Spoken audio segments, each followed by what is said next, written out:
शेख हसीना के बांग्लादेश छोड़ने के बाद से ही बांग्लादेश की 1 करोड़ से ज्यादा हिंदुओं की आबादी खतरे में आ चुकी है।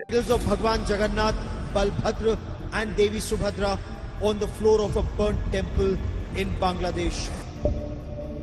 अब तक सैकड़ों हिंदुओं के घरों को जलाया जा चुका है, हिंदुओं की दुकानों को लूटा जा रहा है, हिंदू औरतों के साथ दुष्कर्म किए जा रहे हैं और हिंदू मंदिरों को आग तक भी लगाई जा रही है और आर्मी तक भी लोगों तक नहीं पहुंच पा रही। पुलिस पास में खड़े होकर के तमाशा देख रही है। बांग्लादेश के नए मुखिया मोहम्मद यूनुस अंधे बने हुए हैं। भारत के अलावा बांग्लादेश के 1 करोड़ 30 लाख हिंदुओं को सुनने वाला कोई भी नहीं है। मोदी सरकार ने भी बांग्लादेश के हिंदुओं पर नजर रखने के लिए एक कमेटी बनाई है। खुद नरेंद्र मोदी ने मोहम्मद यूनुस को बांग्लादेश का नया प्रधानमंत्री बनाए जाने पर बधाई दी। तब भी उस मैसेज में बांग्लादेश में हो रहे हिंदुओं पर अत्याचार को रोकने की अपील की, लेकिन राहुल गांधी ने इस मामले में अभी तक कोई भी ट्वीट नहीं किया। ओबीसी के सपोर्टर खुलेआम यहाँ तक बोल रहे हैं कि बांग्लादेशी हिंदुओं के साथ हो रही हिंसा से हमें क्या लेना देना। गाजा के मुसलमान के नाम पर दिन रात आंसू बहाने वालों के टीवी या मोबाइल पर अब तक ये खबर नहीं आई क्या कि बांग्लादेश में हिंदुओं के साथ क्या हो रहा है। यूएन से लेकर कनाडा, अमेरिका और यूरोप के सांसद तक बांग्लादेश में हिंदुओं के खिलाफ हो रही हिंसा पर आवाज उठा चुके हैं, मगर भारत में एक सेक्शन ऐसा भी है जिन्होंने इस मामले पर अब तक एक शब्द भी नहीं बोला है।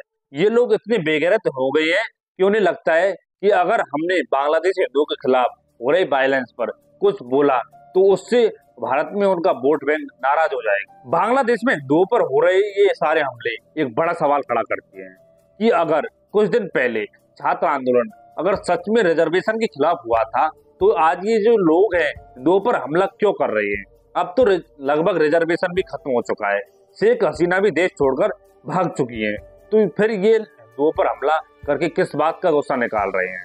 और बांग्लादेश में हिंदुओं पर यह कोई पहला हमला नहीं है। 2001 में जब खालिदा जिया की सरकार बनी थी तो उनके सपोर्टर्स ने सिस्टमिक तरीके से पूरे देश में हिंदुओं के खिलाफ हिंसा छेड़ दी थी और वो हिंसा पूरे 150 दिन चली। उस टाइम हालत यह थी कि एक साथ 5 लाख हिंदुओं को बांग्लादेश छोड़ करके भारत आना पड़ा था। अगर आप बाकी हिस्ट्री देखो तो इतिहास वहाँ के हिंदू कौम के हमलों से भरी पड़ी है।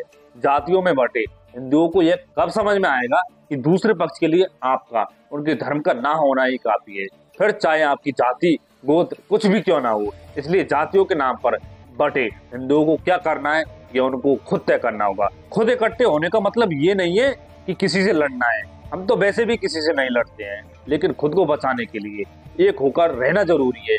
और आप एकजुट होकर नहीं रहोगे तो दूसरे तो आप में फूट डालेंगे ही।